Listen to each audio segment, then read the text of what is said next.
പട്ടണത്തിലൂടെ എൻ്റെ ഡ്രൈവർ ഷെഫീഖ് തമ്മനത്തിനോടൊപ്പമുള്ള യാത്രയിലാണ് ഞാൻ.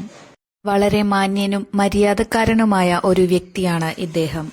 വൈറ്റില പട്ടണത്തിലെ പ്രാന്തപ്രദേശത്തുള്ള എൻ്റെ വീട്ടിലേക്കാണ് ഇന്നത്തെ സഞ്ചാരം. ഹരിതവർണ്ണ ത്വരിതഗമന രാജശകടം.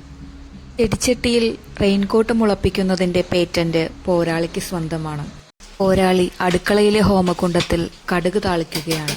ചരിഞ്ഞിരിക്കുന്ന മതിലിൽ ചാരിയിരിക്കുന്ന പ്രതിഷ്ഠകൾ നടത്തിയിരിക്കുന്നത് കുടുംബത്തിലെ ഇളയ സന്താനം അഥവാ എൻ്റെ നേരാങ്ങളെയാണ്.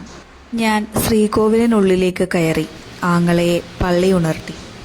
അനേമിക്കാവ് നിർമാല്യ ദർശനത്തിനുള്ള ഒരുക്കങ്ങളിലേക്ക് കടക്കുകയാണ്. പ്രതിഷ്ഠകളിൽ ചിലതിന് ജീവിച്ചിരിക്കുന്നവരോ മരിച്ചവരോ ആയി എന്തെങ്കിലും സാദൃശ്യം തോന്നുന്നുണ്ടെങ്കിൽ അത് തികച്ചും യാദൃശ്ചികം മാത്രമാണ്. തിടപ്പള്ളിയിൽ നിന്ന് ഇല്ലം നിറയും പുത്തരിയും കഴിഞ്ഞെത്തിയ പ്രധാന പൂജാരി പൂജാകർമ്മങ്ങളിൽ വ്യാപൃതനാകുന്നു.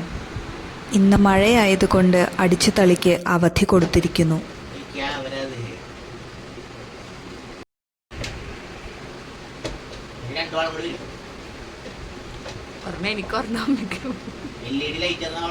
അനേമിക്കാവിൽ പ്രതിഷ്ഠകൾ പല വിധത്തിലുണ്ട്. തിരിഞ്ഞിരിക്കുന്നവർ, മറഞ്ഞിരിക്കുന്നവർ, ഇരുന്നുറങ്ങുന്നവർ, ഊർന്നിറങ്ങുന്നവർ. ചെറിയ പ്രതിഷ്ഠകൾ, വലിയ പ്രതിഷ്ഠകൾ, അകം പ്രതിഷ്ഠകൾ, പുറം പ്രതിഷ്ഠകൾ. ദീപാരാധനയിൽ മുങ്ങിക്കുളിച്ചു നിൽക്കുന്ന ഈ പ്രതിഷ്ഠകളിൽ അഭിഷേകവും അർച്ചനയും നടത്തുന്നത് ഈ പ്രധാന പൂജാരി തന്നെയാണ്. അനേമിക്കാവിലെ പുനരുദ്ധാരണത്തിനായി ഹോം ലോൺ EMIയിൽ വകമാറ്റി ചിലവഴിച്ച് ഉഡായിപ്പ് കാണിക്കുന്ന പൂജാരിയുടെ നടപടിയിൽ ക്ഷേത്ര കമ്മിറ്റിക്ക് എതിർപ്പുണ്ട്. രാശിചക്ര പൂജയോടനുബന്ധിച്ച് വാങ്ങിച്ച സ്വർണാകർഷണ ഭൈരവ യന്ത്രമാണെന്ന് തോന്നുന്നു. ഇത് കർണാഭരണമാണ്. ഒരേ വേവ് ലെങ്ത്തുള്ള സ്ത്രീ ഭക്തജനങ്ങൾക്ക് പൂജാരി പ്രസാദമായി നൽകുന്നതാണ് ഇത്.